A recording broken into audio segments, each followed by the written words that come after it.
ஆன்மீக தமிழ் நேயர்கள் அனைவருக்கும் வணக்கங்க. நம்ம இப்போ பார்க்க போகிறது மகா சிவராத்திரி கடைபிடிக்க வேண்டிய நேரம். மகா சிவராத்திரி அன்னைக்கு எப்படி விரதம் இருக்கணும்னு பார்க்கலாம் வாங்க.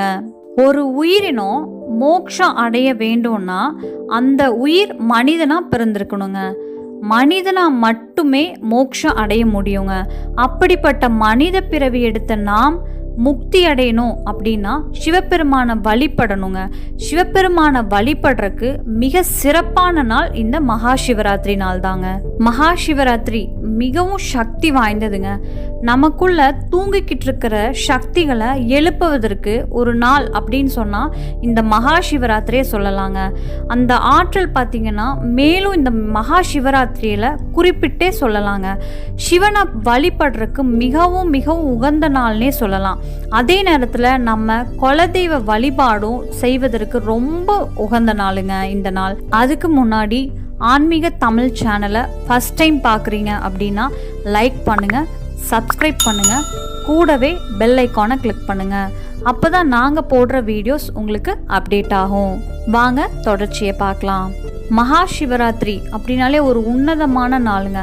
அப்படிப்பட்ட நாளில் காலையில் எந்திரிச்சு நம்ம நீரில் குளிச்சுட்டு விபூதி நெற்றி நிறையா நமசிவாயங்கிற மந்திரத்தை சொல்லி விபூதியை வச்சுட்டு சிவனோட படத்தை நம்ம அர்ச்சனையை செஞ்சு வில்வத்தால் அர்ச்சனை செய்யணுங்க. வில்வத்தால் அர்ச்சனை செஞ்சு மிக மிக நல்லபடியாக ஒரு பக்தியாக சாமியை கும்பிட்டோன்னா அதை விட வேற எந்த ஒரு உயர்ந்த விஷயம் இல்லைங்க.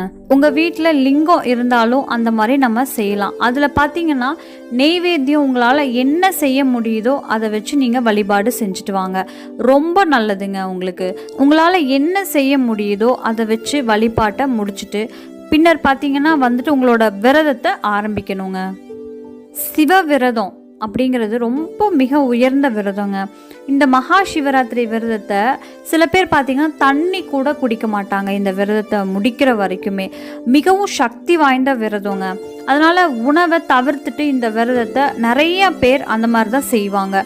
ரொம்ப முடியாதவங்க பார்த்தீங்கன்னா பழங்கள் மட்டும் எடுத்துக்குவாங்க.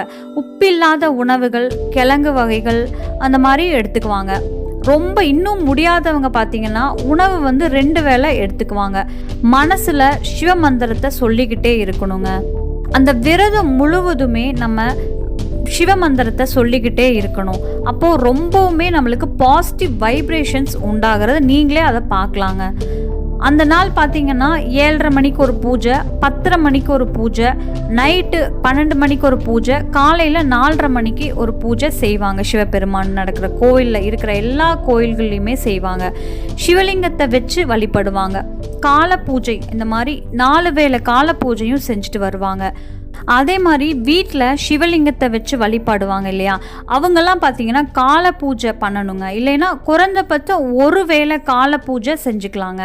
அந்த இரவு முழுவதும் கண் விழித்து ரொம்பவுமே முக்கியமான விஷயங்க கண் விழிக்கிறதுங்கிறது. கண் விழிப்பது அப்படின்னா இப்போ இருக்கிற சூழ்நிலையில் பார்த்தீங்கன்னா பாட்டு கேட்டு படம்லாம் பார்த்துக்கிட்டு அப்படி இருப்பாங்க. அது ஒரு யூஸ் கிடையாதுங்க. கண் விழிக்கிறது அப்படின்னா எப்போவுமே அந்த நேரத்தில் ஒருபோதுமே நம்ம படுக்கவே கூடாதுங்க. படுக்காமல் நேராக நம்ம முதுகுத்தண்டு நேராக இருக்கணும், வளைஞ்சே இருக்கக்கூடாது.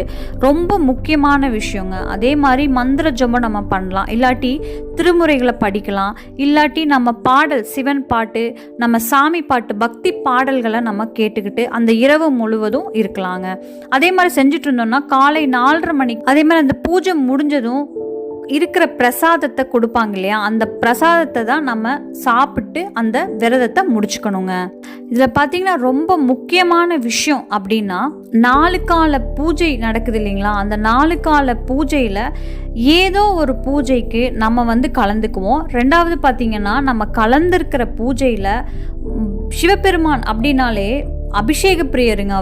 அபிஷேக பிரியர். அவருக்கு ஏதோ ஒரு அபிஷேகம், உங்களால் முடிஞ்ச அபிஷேகத்தை நீங்கள் கொடுக்கலாம். தேன், பால், தயிர், திருமஞ்சனம், மஞ்சள், இந்த மாதிரி உங்களால் ஆன ஒரு முடிஞ்ச ஒரு அபிஷேகத்தை நீங்கள் செலவு செஞ்சு அதை வாங்கி கொடுக்கலாம். ரொம்ப ரொம்ப உங்களுக்கு உன்னதமாக இருக்குங்க. பார்த்தீங்கன்னா சிவபெருமான் குளிர்ந்துருவார். அபிஷேக பிரியர் அவர். அதனால் உங்களுக்கு முடிஞ்ச அளவுக்கு உங்களால் என்ன முடியுதோ அதை நீங்கள் வாங்கி கொடுக்கலாங்க. அதே மாதிரி முடிஞ்ச அளவுக்கு வில்வம் வாங்கி கொடுங்க. கட்டாயமாக வில்வம் வாங்கி கொடுத்தீங்கன்னா எல்லா நன்மைகளுமே நடக்குங்க. அதே மாதிரி உங்கள் வீட்டில் வழிபாடு செய்வது, இந்த 4 கால பூஜைகளும் அபிஷேகத்தை செய்யுங்க. கட்டாயமாக ஒரு சிறப்பான ஒரு பாசிட்டிவ் வைப்ரேஷன்ஸை நீங்கள் கண்டிப்பாக பார்ப்பீங்க, உணர்வீங்க. எல்லா நன்மைகளுமே உங்களுக்கு உண்டாகுங்க. நடக்கலாம், உட்காரலாம், தப்பு கிடையாது. படுக்க மட்டும் கூடாதுங்க. எப்போவுமே கண் விழிக்கும் போது, உபவாசம் இருக்கும்போது படுத்து இருக்கக்கூடாது.